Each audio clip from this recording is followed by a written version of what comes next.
We are looking at how to pronounce this Latin phrase, as well as how to say more interesting Latin words and expressions that are useful and interesting and related as well. So make sure to stay tuned and consider subscribing for more learning. This is used in the Roman Catholic Church's liturgy, meaning peace be with you.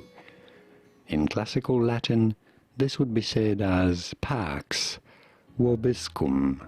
Pax Vobiscum, with the V said as a U, Vobiscum, although in English this is generally said as Pax Vobiscum, Pasc, not Pasc, but Pax Vobiscum, or Vobiscum. Some might say it as Vobiscum, but in Latin, Vobiscum, Pax Vobiscum, or Pax Vobiscum.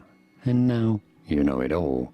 Here are more videos on how to pronounce more interesting words and expressions from Latin whose pronunciations aren't always obvious. I'll see you there to learn more. Thanks for watching.